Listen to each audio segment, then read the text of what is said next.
प्रथम विवाह हुआ रुक्मणी अम्बा से, प्रथम पुत्र हुए प्रद्युम्न जी। भगवान का दूसरा विवाह हुआ जाम्बवंत की बेटी जाम्बवती से। तीसरा विवाह भगवान का हुआ सत्यभामा से। चौथा विवाह भगवान का हुआ यमुना जी से। यमुना जी भगवान की चौथी पत्नी है। पांचवा विवाह भगवान का मित्रविंदा से। छठवां विवाह सत्या से। सातवां विवाह भद्रा से और आठवां विवाह भगवान का लक्ष्मणा से संपन्न हुआ। कितने विवाह हो गए भगवान के? जोर से। और टोटल कितने विवाह हुए भगवान कृष्ण के? कितने? 16,108। अच्छा बताओ, भगवान ने इतने सारे विवाह क्यों किए? आजकल आदमी लोग कहते हैं भगवान ने किए तो हम भी करेंगे। कर लो, तुम्हारे वश में हो तो। एक ही नहीं संभल रही है तुमसे, एक में ही रो पड़े। भगवान ने इतने विवाह क्यों किए? उत्तर क्या है? कोई आपसे सवाल करे कि भगवान श्री कृष्ण ने इतने सारे विवाह क्यों किए, क्या उत्तर होगा? आप बताओ।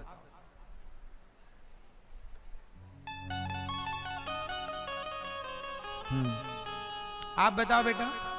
ओ छोरा, मोबाइल चला रहे हो? भगवान ने इतने विवाह क्यों किए?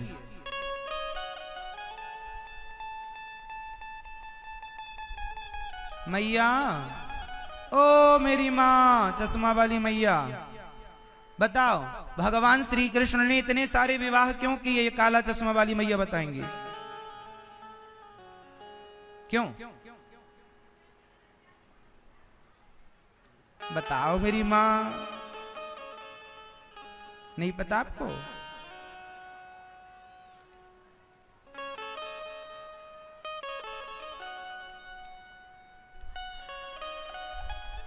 मुंह तो बराबर चल रहा, आवाज नहीं निकल रही है। भगवान श्री कृष्ण ने 16,108 विवाह क्यों किए? कोई आपसे सवाल करे तो उत्तर देना आप। जानकारी होनी चाहिए आपको, इसलिए हमने आपको समझाया। भगवान के एक राक्षस था, उसका नाम याद कर लो, भौमासुर।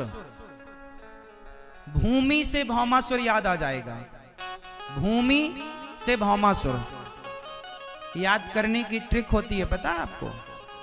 भूमि याद सबको, भौमासुर।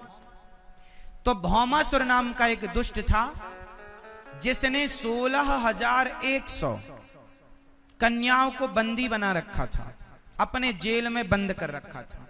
उन कन्याओं के साथ अत्याचार करता था।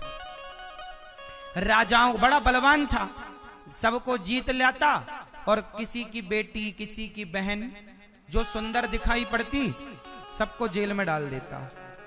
और उसने प्लान बनाया था कि जब 20,000 कन्याएं हो जाएंगी तो मैं सबके साथ विवाह करूंगा एक साथ।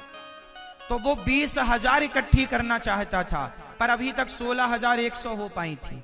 उन कन्याओं ने भगवान कृष्ण को पत्र लिखा कि प्रभु हमारे आप रक्षा करें, हम इसके जेल में हैं, बड़ा दुष्ट राजा है। भगवान ने चढ़ाई की और भगवान ने उस भौमासुर को युद्ध में मार गिराया।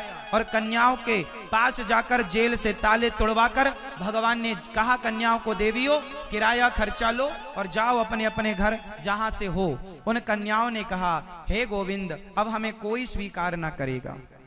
हमारा भाई कहेगा, हमारा पिता कहेगा कि तुम पराये पुरुष के पास रहकर आई हो, अब तुमसे कौन विवाह करेगा? समाज उसे स्वीकार ना करता, क्योंकि लोग कहते कह रही है तो पराये मर्द के पास रहकर आई है, क्या क्या बातें ना करते लोग। तो समाज में उन नारियों का कोई सम्मान करने वाला नहीं था। तब भगवान से गोपियों ने कहा, उन कन्याओं ने, प्रभु क्या आप हमें स्वीकार कर सकते हैं?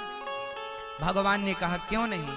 जिन्हें कोई स्वीकार नहीं कर सकता, दरबार में बंसी वाले के दुख दर्द मिटाए जाते हैं और दुनिया के सताए लोग यहाँ सीने से लगाए जाते हैं। उनके आग्रह पर, उनके निवेदन पर भगवान ने उन्हें स्वीकार किया और उनको सम्मान दिलाया, पत्नी बनाकर पत्नी का अधिकार दिलाया। और भगवान ने पत्नी बनाकर स्वीकार किया। जब भगवान की पत्नी हो गई तो फिर कौन उंगली उठाता, कौन सवाल खड़ा करता। इसलिए उन नारियों को समाज में जीने का अधिकार दिलाया भगवान ने विवाह करके।